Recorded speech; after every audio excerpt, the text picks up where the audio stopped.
What do you get when you cross a content goblin, an alligator party, an angry Danny Sullivan, and a media publisher that depends on SEO and then decides to trash the industry? A whole lot of SEOs who got jokes. We got memes coming out the wazoo.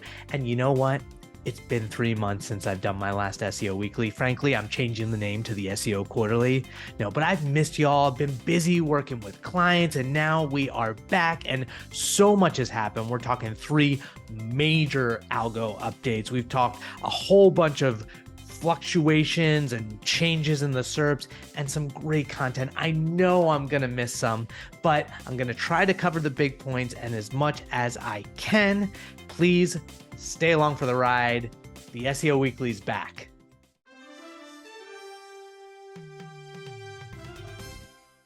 And we're back with the SEO Weekly, where queries are weird, advice is controversial, and everything depends. I'm your host, Garrett Sussman of iPullRank, and starting now, every week, I cover everything going on in the world of SEO. We're talking algorithm updates, Google updates, great SEO content, webinars, podcasts, communities, SEO Twitter, LinkedIn, tools, you name it, I'm on it. If you're into this stuff, please give us a like, subscribe to the channel, leave me a comment. I genuinely appreciate it. But first, let's dive in to the major algorithm updates that have happened over the past 3 months. So let's dive into this insane timeline of the past 3 months and all of the massive updates that happened with Google search results. July, I stopped doing my show, and Google's like, oh, good, Garrett's gone. Now we can roll out all sorts of core algorithm updates. That'll be fun. Thanks, Google. Yeah, so August, first core update since like March of 2023. Standard core update. You see lots of fluctuations, basically what you would expect. But then September rolls around and we get a helpful content systems update. And this rocks the world of SEO because it's a second major iteration of this system. And the fluctuation and the impact was heard around the world. Well, basically, major affiliate marketers, all sorts of niche websites, a lot of them got crushed. And so for those of you who aren't familiar, the helpful content system is a site-wide classifier. It looks at your entire website. It's not looking at individual pages and, adjusting the rankings. It's saying, okay, your whole site is either helpful or it's not. And at this point, it doesn't really reward high quality content. It mostly kind of demotes bad content. And if the content is fluffy, it's not relevant, it's not helpful, that'll get you that not helpful content classifier. The other interesting thing that a lot of SEO saw with this update was it took into consideration the user experience, UX, specifically. If you have all sorts of advertisements, display ads, videos that cover the content on your website that makes it really super annoying, your site probably got tanked. And remember, this is holistic. This is all types of aspects of your website. So it's not just like fixing one page here or one page there. You really need to go through a comprehensive audit if you lost a lot of traffic. Now, the truth of the matter is most legit sites did not get harmed. If you got crushed in this website, there's something pretty obvious still because Google still lacks the nuance to catch every little thing. And a lot of the rich sites still get richer. The sites that actually did the best tend to be like Reddit and Quora because people are looking for that helpful content that come from real people, even though a lot of that stuff can be fabricated, but we're not going to go there. I told you not to go there. I told you not to go there. After the helpful content update, this past October, we got a second core update. And this one felt just as big. It felt like fluctuations in the rankings were significant. Maybe it took into consideration more of the helpful content system. Maybe it was dealing with the flood of AI-generated crap content, or maybe it was just another reweighting of different things. In fact, at one point over the past few months, Google came out and said that links were not a top 3 factor anymore. This was Gary Ilias said it at a conference. So who knows what that actually means? I don't completely buy that. And honestly, Google's more complicated than that anyway. It's not just about the top 3 factors. It's a ton of different factors and systems that are influencing why you may or may not rank. The other big announcement that actually came this past week and kind of flew under the radar is Google finally finished mobile first indexing. So what does that mean? That means that whenever Google is crawling your site and looking for content to index and rank, it's typically looking at the mobile version of your website first. And this is kind of shocking because not only is it using Googlebot to go for the mobile version, but Google raters, the people who are evaluating, whether content is ultimately achieving what the algorithms wanted to, they look at mobile as well. So if you haven't looked at the mobile version of your website to see if the content there is high quality and a good user experience, that's where you might want to start.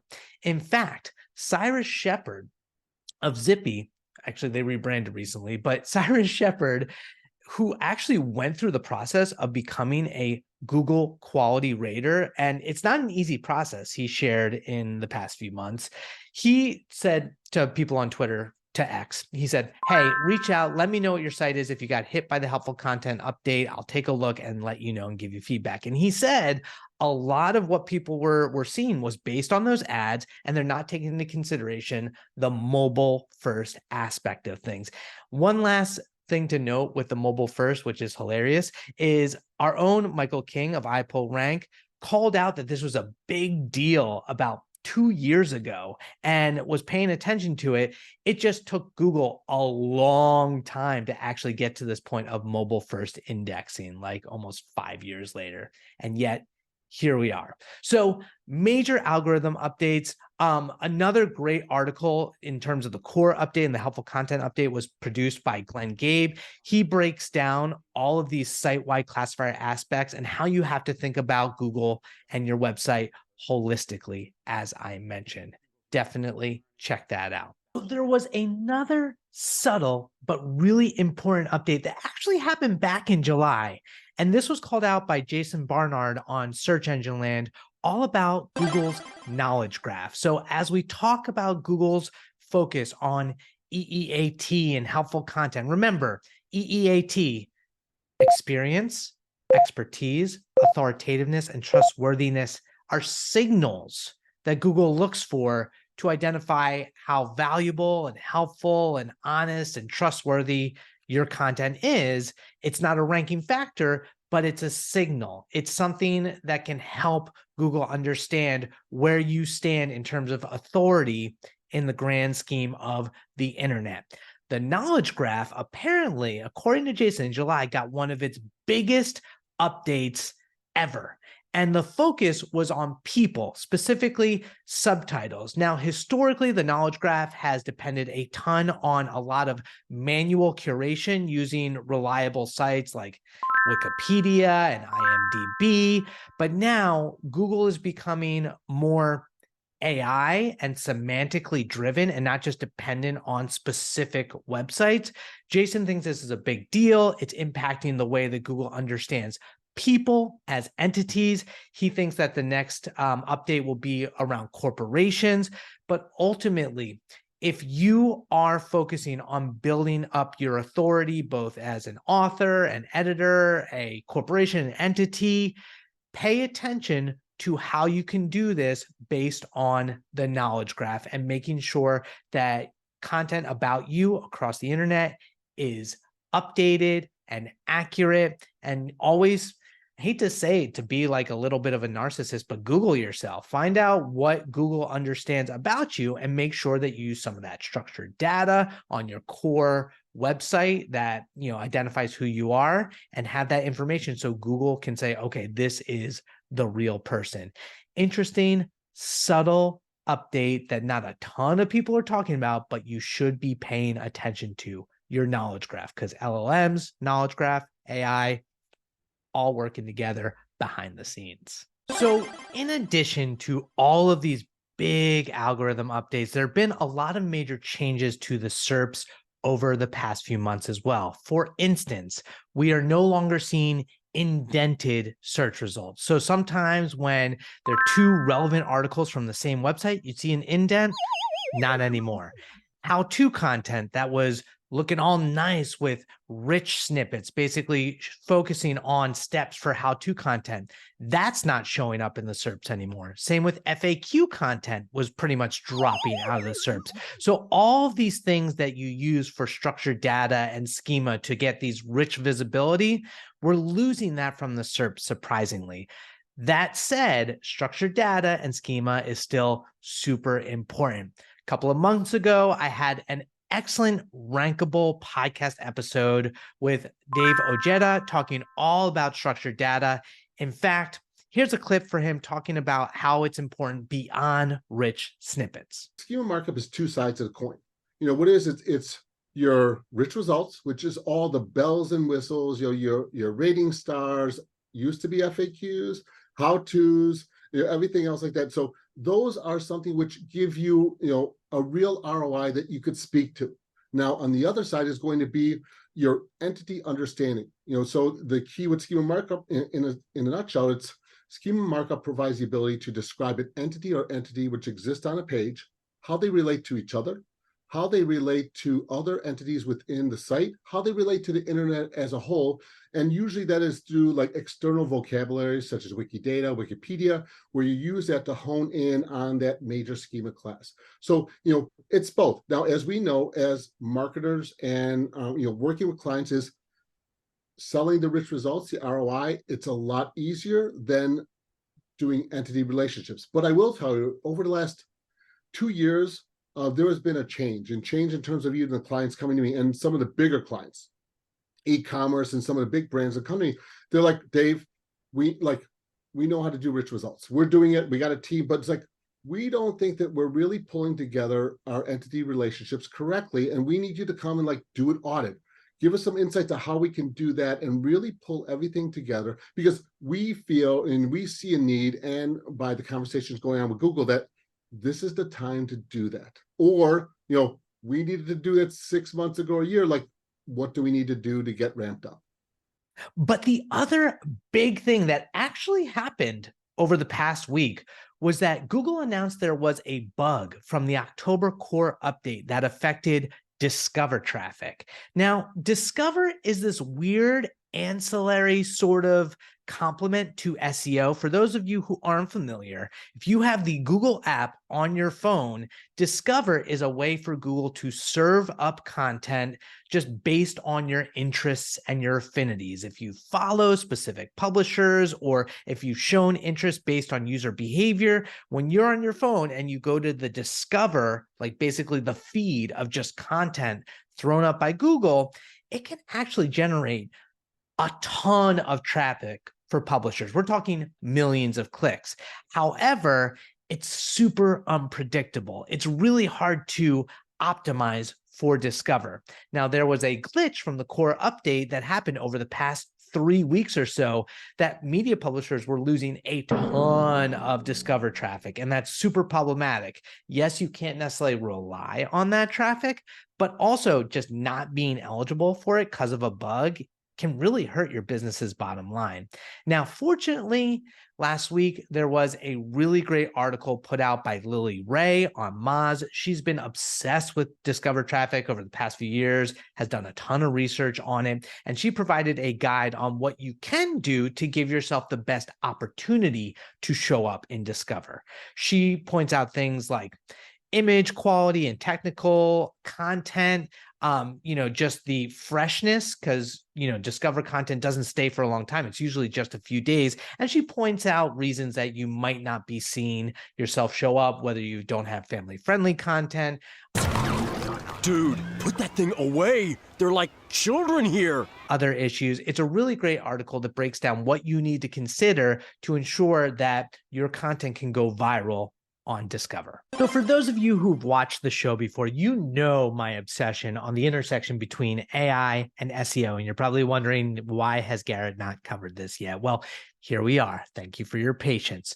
iPullRank's Mike King wrote an epic seminal article on search engine land this past month, all about SGE, and retrieval augmented generation. So that is the technology behind how Google powers its AI snapshot, this featured snippet on steroids. He breaks down the technology, the systems behind it, how it all works together, where Google, reads your content, it pulls out specific little fragments, it connects it to the knowledge graph and its own LLM to produce really helpful responses to your query. Super controversial because it's kind of plagiarizing some stuff from publishers and not giving them proper credit. Although, in fairness, it's gotten better over the course of the experiment. It's not rolled out in public. But what's really interesting about Mike's article is it breaks down how fast it works. He's done data on how often it triggers automatically versus when you have to actually click it versus when it doesn't appear at all, based on a general informational type of query versus an e-commerce versus a local. The article goes deep. One of the really interesting things he did in his study when he looked at the data, though, was how you can optimize for it. So based on these chunks, these fraggles, these fragments of content that it uses to deliver the actual AI snapshot content, when he looked at it, he found that there was more relevance for articles to that specific chunk, to the output, than the actual query, which speaks to the fact that Google might actually be expanding the query, which I'll talk about in a moment based on a Dr. Pete Myers article. But in this article, Mike creates this report so you can look at how your own website would be impacted by the search generative experience, depending on whether the keywords that you're trying to rank for have a slow load time, or if it doesn't trigger at all, where the content is being pulled from in the top 10 organic results. And it's interesting just seeing the distribution of 1 through 10 in terms of how that works. We actually can provide you with an SGE Threat report if you want one for your own website. So you can just go to the link in the description to find out how you might be impacted. But once this ultimately rolls out, it's going to significantly influence the amount of organic traffic you get from the SERP, specifically for a lot of top of funnel content. If you have your own questions, you can also check out, Mike did an entire webinar on the SGE Threat Report, and he actually built his own model of SGE called Raggle that you can try out as well. Find the link in the comments where you can see an example, and then he added the chunks that you can analyze and optimize for based on specific queries. All of it is super interesting and super cool. Now, getting to that query expansion, Dr. Pete Myers on the Moz blog wrote all about whether or not Google is actually expanding your queries and to what extent. So think of the most obvious examples that Dr. Pete goes into when you have a misspelling or you type something and Google's like, did you mean this? That's an example of query expansion. But sometimes Google will also go and say, oh, assuming that you made, like, we're referring to a synonym or these different concepts together.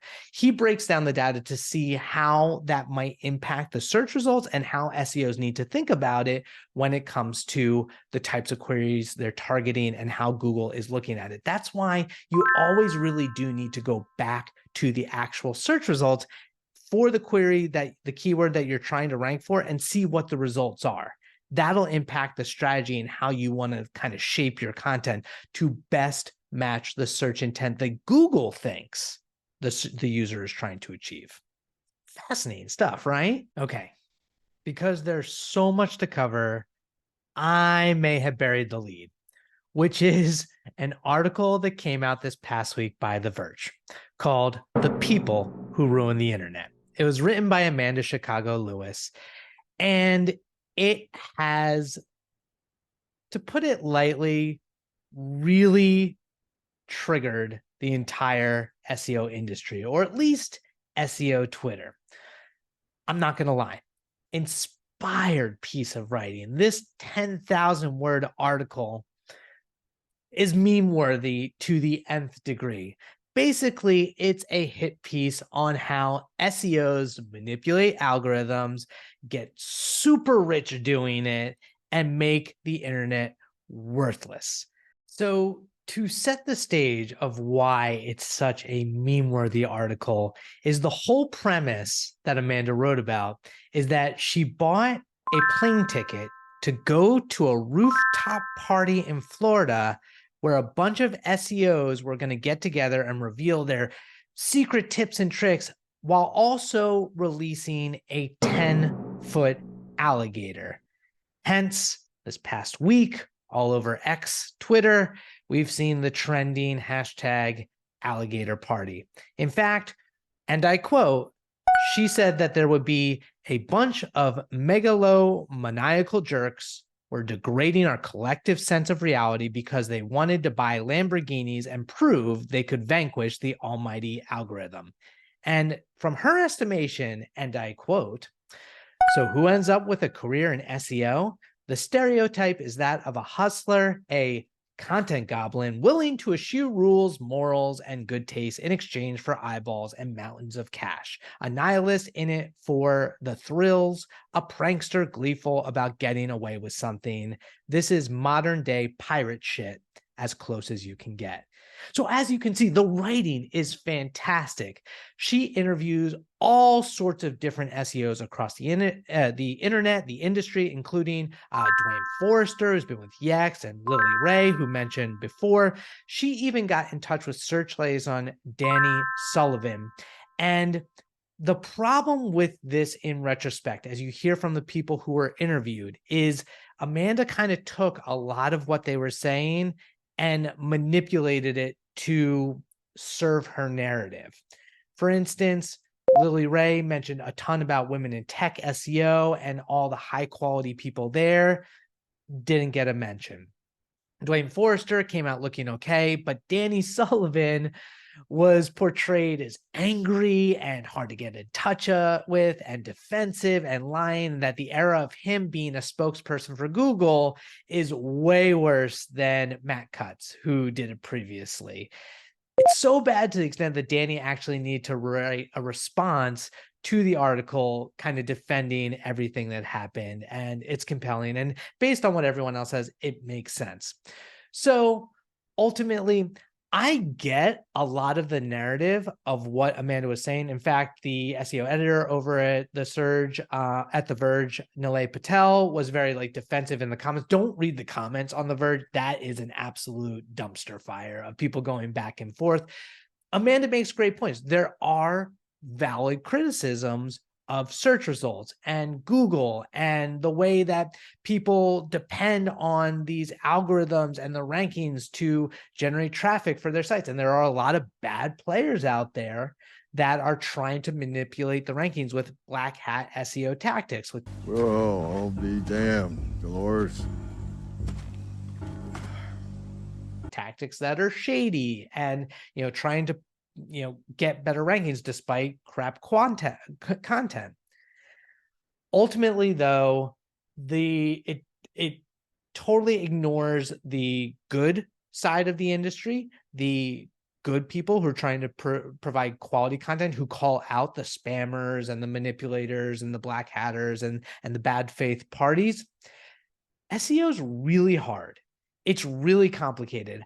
I don't envy what Google has to do because they're trying to provide the best content. And a lot of times it's not easy to find, even doing everything the right way, because there's a whole, multi-billion-dollar, $100-some billion industry around trying to rank, because it's so important, digital currency in the rankings, to make people come to your website based on top queries that are revenue generators.